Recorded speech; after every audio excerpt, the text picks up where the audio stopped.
A reading from The Drum Major Instinct by Martin Luther King.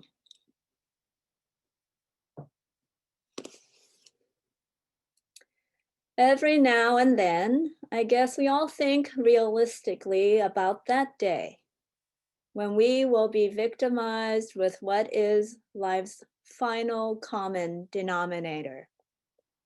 That's something we call death. We all think about it.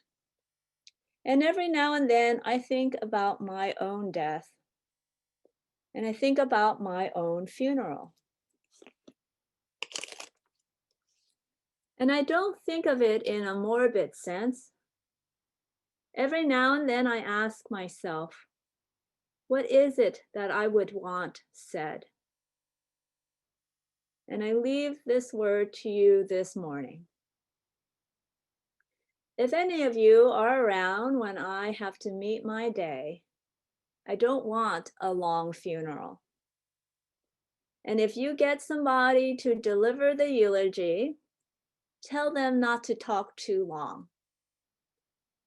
Every now and then I wonder what I want them to say.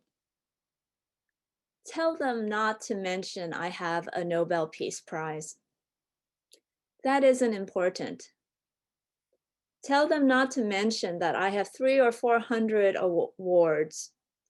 That's not important. Tell him not to mention where I went to school. I'd like somebody to mention that day that Martin Luther King Jr. tried to give his life serving others. I'd like for somebody to say that on that day that Martin Luther King Jr. tried to love somebody. I want you to say that day that I tried to be right on the war question. I want you to be able to say that day that I did try to feed the hungry. And I want you to be able to say that day that I did try in my life to clothe those who were naked. I want you to say on that day that I did try in my life to visit those in prison. I want you to say that I tried to love and serve humanity. Yes, if you want to say that I was a drum major, say that I was a drum major for justice. Say that I was a drum major for peace. I was a drum major for righteousness. And all the other shallow things will not matter. I won't have any money to leave behind. I won't have the fine and luxurious things of life to leave behind.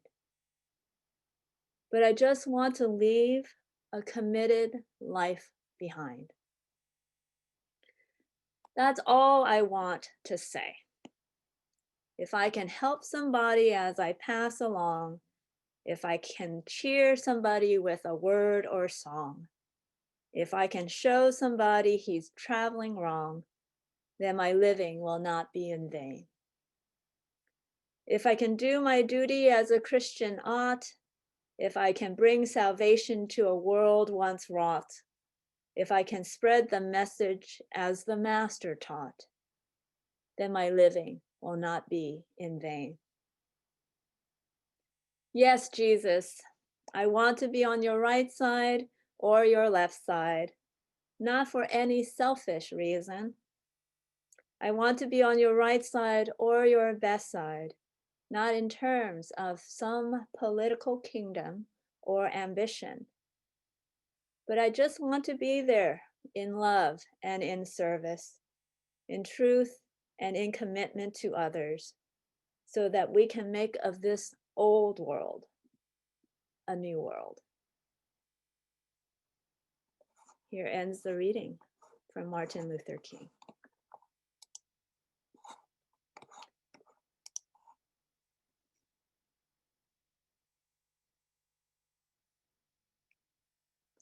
Martin Luther King preached this sermon at his church 2 months before he was assassinated. Many in his circle knew that he understood that his work of service would claim his life. He was hounded by the FBI, by death threats, by actual attacks on his life and the lives of those he loved. As his vision became clearer and clearer, whites became more and more nervous.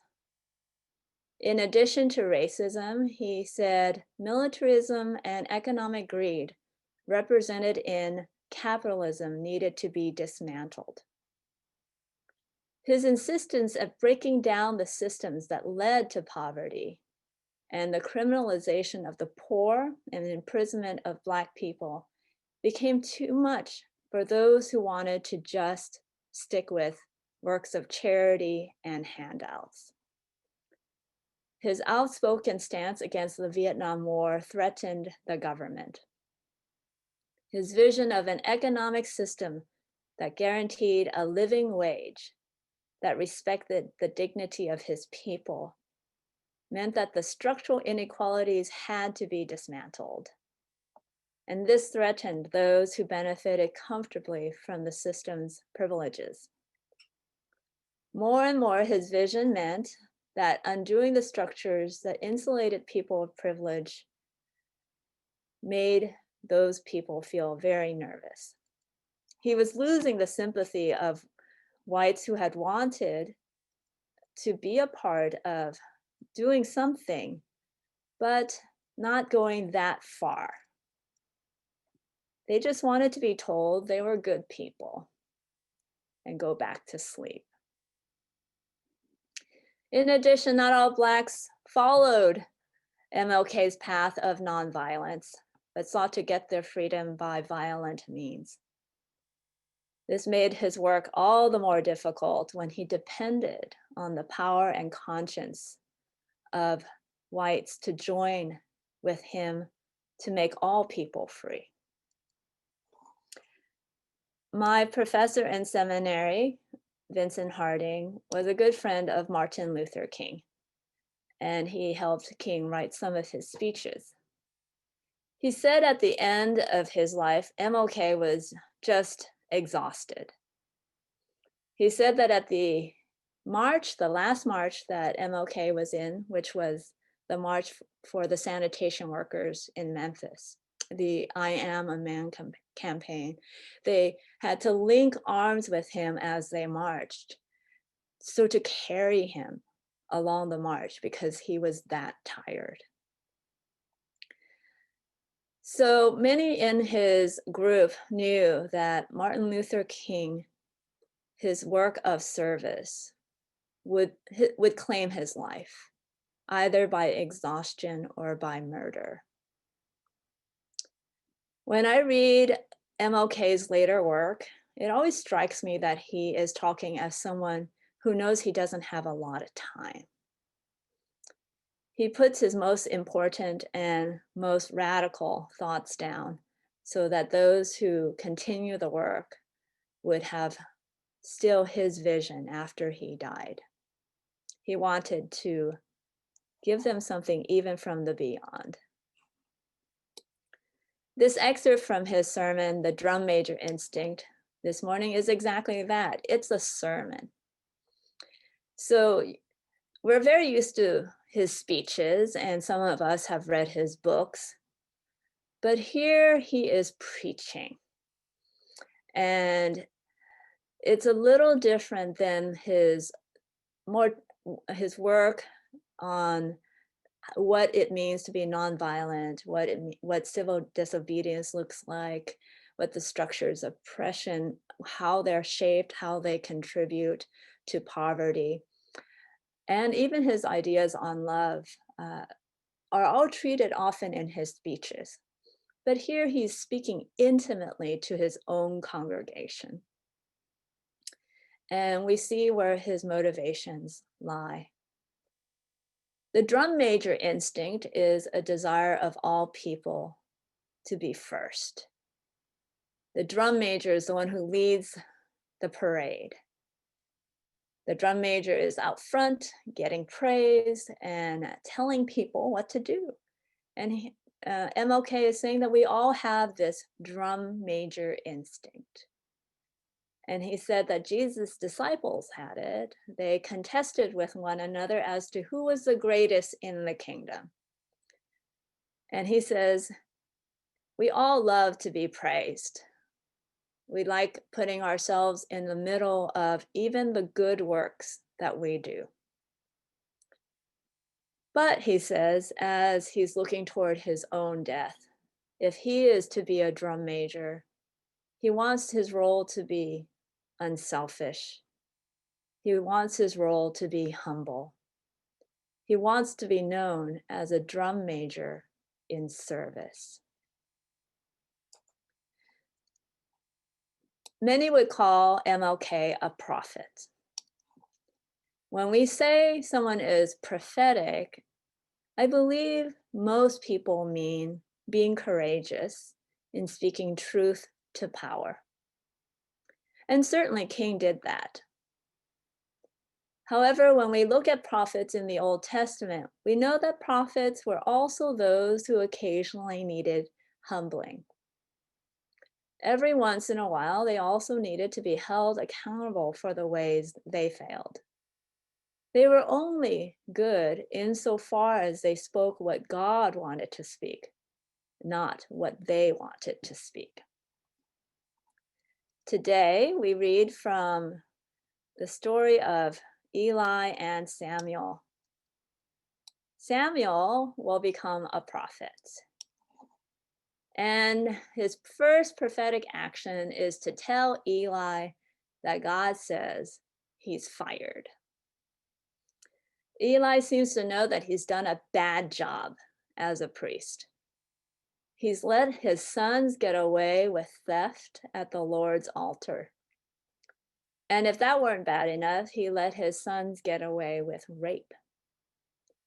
So Samuel says that God is firing him. But Samuel will get the same news when he's older, because he also will not hold his own sons accountable for their sins. In fact, the books of Kings essentially are a series of stories where God chooses leaders, where they fail miserably, where God holds them accountable, and where God replaces them, whether they be priest, judge, king, or prophet. The title doesn't matter. The only thing that matters is who is in actual service to God. While many will call King a prophet, King's closest friends saw him as a servant, and they served with him as co-workers.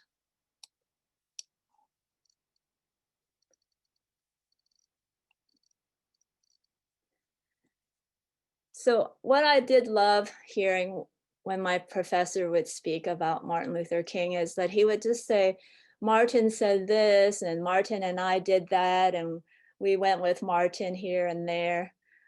It was so beautiful to hear this intimacy in his voice, that it was just the first name that he was using. When I heard him speak like that, I'm like, oh, I guess they didn't call him MLK. They called him Martin. And so what I know from that is that they saw each other as first friends, and second as co-workers, people who served together. And yes, he did do a lot of the leading, but that was not their primary relationship as people who followed the drum major. They were first servants together. Today, our nation and world is in great need. How to even begin? What is my part? Let's take a cue today from MLK on how a life can be accounted for. Let us serve from wherever we are with humility, to serve God in God's purposes, and lifting up the dignity of people with sacrificial love. Let us say with Martin and all the saints who have given their lives for God's dream. Yes, Jesus, I want to be at your right side or your left, not for any selfish reason. I want to be on your right side or your best side, not in terms of some political kingdom or ambition. But I just want to be there in love, in justice, in truth, and in commitment to others, so that we can make of this old world a new world.